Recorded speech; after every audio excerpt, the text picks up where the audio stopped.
पद्मनाभ स्वामी मंदिर भारत के केरल राज्य के तिरुवनंतपुरम में स्थित भगवान विष्णु का प्रसिद्ध हिंदू मंदिर है।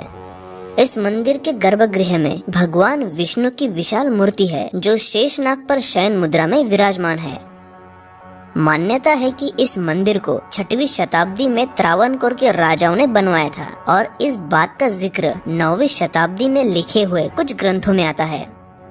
इस मंदिर में 6 तहखाने हैं। कहा जाता है कि त्रावणकोर के राजाओं ने अपने बेशकीमती खजानों को मंदिर की दीवारों और तहखानों में कहीं छुपा कर रखा था। 2011 पुलिस अधिकारी खतरनाक राइफलों के साथ इस मंदिर के बाहर तैनात थे और सर्वोच्च न्यायालय के आदेश पर मंदिर के ट्रस्टी सहित 7 अधिकारियों की टीम ने मंदिर के नीचे बने इन खुफिया तहखानों के दरवाजे खोल दिए जो सदियों से बंद थे। हर दरवाजों के पीछे बंद कमरे में उन्हें सोने और हीरो के आभूषण और मूर्तियां मिलती गई और वो आगे बढ़ते गए। मगर जब वो आखिरी चेम्बर यानी चेम्बर बी के पास पहुँचे तो उसे खोलने में वो कामयाब नहीं हो पाए। यहाँ 3 दरवाजे थे। पहला दरवाजा लोहे से बना था, दूसरा मजबूत दरवाजा लकड़ी से बना था और फिर आखिरी दरवाजा लोहे का बना था जो सबसे मजबूत था। इस दरवाजे पर तो कोई ताला भी नहीं था, ना कोई कुंडी थी।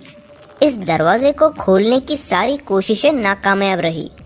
इसे खोलने गए अधिकारियों के अनुसार इस दरवाजे को कोई ताला नहीं था और वो इस दरवाजे को तोड़ना नहीं चाहते थे, इसलिए वो वहीं से वापस आए। लेकिन उनके वापस लौटने के पीछे का कारण कुछ और ही था।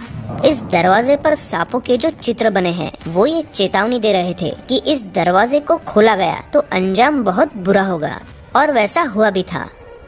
17 जुलाई 2011 को पहले 3 कक्षों को खोलने के 3 हफ्ते बाद ही टीपी सुंदरराजन यानी वो शख्स जिसने इन दरवाजों को खुलवाने की याचिका दाखिल की थी, पहले बीमार पड़े और फिर उनकी मौत हो गई। अगले ही महीने मंदिर के भक्तों की एक संस्था ने ये चेतावनी जारी कर दी कि किसी ने उस आखिरी कक्ष को खोलने की कोशिश भी की तो उसका अंजाम बहुत बुरा होगा। कहा जाता है कि इस आखिरी दरवाजे को एक मंत्र से बंद किया गया है जिसे अष्टनाग बंध मंत्र कहा जाता है, और ये मंत्र क्या है ये कोई नहीं जानता और कोई ये भी नहीं जानता कि उस तहखाने में क्या रखा है।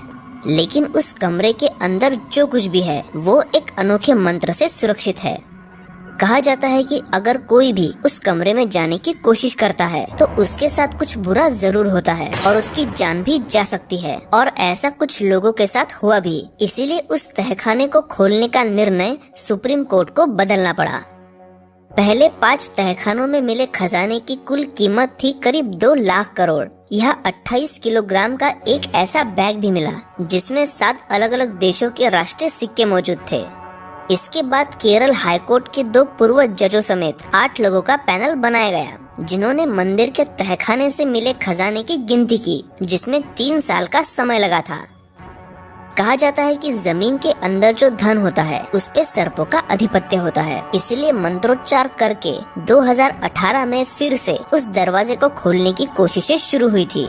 वैदिक साधना करने वाले कई साधुओं ने इसे खोलने की कोशिश की, लेकिन इसे कोई खोल नहीं सका। तो उसके बाद ये दावा किया गया कि अगर कोई तपस्वी जो भगवान विष्णु का परम भक्त होगा वो इस दरवाजे के पास गरुड़ मंत्र पढ़े तो दरवाजा खुल सकता है। त्रावणकोर राज परिवार की माने तो इस दरवाजे को खोलते ही महाप्रलय आ सकता है, इसीलिए इस परिवार सहित इस शहर के लोग उस तहखाने को खोलने के विरोध में हैं। दरवाजे के पीछे कोई ऐसा बेशकीमती खजाना होगा जो पूरे भारत की गरीबी मिटा सकता है। इस हकीकत से पर्दा तभी उठेगा जब ये दरवाजा खुलेगा। आपको क्या लगता है, ये तहखाना खुलना चाहिए या नहीं? क्या वाकई इसे खोलने से कोई महाप्रलय आएगा? आपकी राय नीचे कमेंट करके जरूर बताइए, और वीडियो अच्छा लगा हो तो इसे लाइक जरूर करें और ऐसे ही वीडियोस देखने के लिए हमारे चैनल को सब्सक्राइब करें।